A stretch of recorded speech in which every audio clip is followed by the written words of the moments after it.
আসসালামু আলাইকুম রহমতুল্লাহ। ভারতের ক্রিকেট টিম জিততে জিততে এত জিতে ফেলেছে, কনফিডেন্স হাই হয়ে গিয়েছে।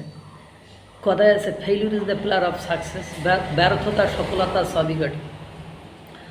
জিততে জিততে অনেক জিতে ফেলেছে।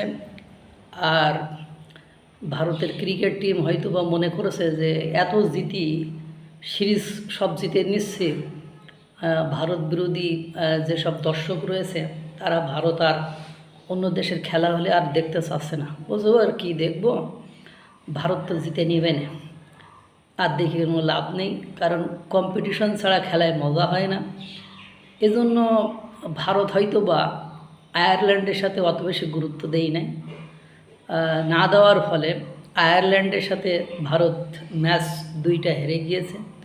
শেষ যে ম্যাচ 1 রানে হেরে গিয়েছে, সিরিজ হেরে গিয়েছে আয়ারল্যান্ডের সাথে, তাও টি-20 সিরিজ। যে টি-20 স্পেশালিস্ট ভারতীয়দেরকে বলা হয়, মানে গড় পাত্রে 11 জন প্লেয়ার থাকলে 11 জনই স্পেশালিস্ট। দলে যারা 11 জন মাঠে থাকে তারা টি-20 হারলে তাদের কাছে 200-250 পর্যন্ত টি-20তে টার্গেট দিলে তারা সেটা শেষ করে ফেলে। আর আয়ারল্যান্ডের মতো দলের কাছে তারা টি-20 ম্যাচ হেরে গিয়েছে। আপনারা জানেন, বিশ্বকাপের সময় আমি বলেছিলাম বিশ্ব চ্যাম্পিয়ন ভারতই হবে, এবং বিভিন্ন আমি সূত্র আপনাদেরকে দেখিয়েছিলাম যে এই লাইনে যে ভারত চ্যাম্পিয়ন হবে, এবং ভারত চ্যাম্পিয়ন হয়েছিল। কিন্তু দুর্ভাগ্য হলো সত্য যে আয়ারল্যান্ডের কাছে হেরে গিয়েছে।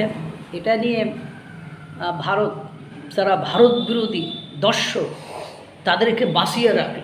তারা ভারতের টি-20তে একের পর এক জয় দেখে তারা ভারতের সাথে অন্য কোনো দলের খেলা হলে আর দেখতে চাইতো না।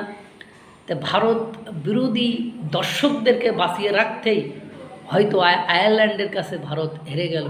যাক, এটা একটা সান্ত্বনা। জাস্ট আমি আপনাদেরকে বোঝানোর চেষ্টা করলাম। খেলায় হাই রেজাল্ট থাকবে, এটাই খেলার নিয়ম। শক্তিশালী দল যেমন অস্ট্রেলিয়া কতবার, 5 বার মনে হয় কাপ নিয়েছে, সেই অস্ট্রেলিয়া বাংলাদেশে এসে কিন্তু ওয়ানডে সিরিজ হেরে গিয়েছে, এটা বাংলাদেশের সাথে করে। সুতরাং এটা কোনো ব্যাপার না, হার জিত খেলারই অংশ। কিন্তু ভারত বিরোধীদেরকে বাঁচিয়ে রাখতেই ভারতের এই স্টেপ কিনা, এটাও কিন্তু একটা ভাববার বিষয়। আল্লাহ তাআলা সকলকে ভালো রাখুক, সুস্থ রাখুক। আসসালামু আলাইকুম ওয়া রাহমাতুল্লাহ।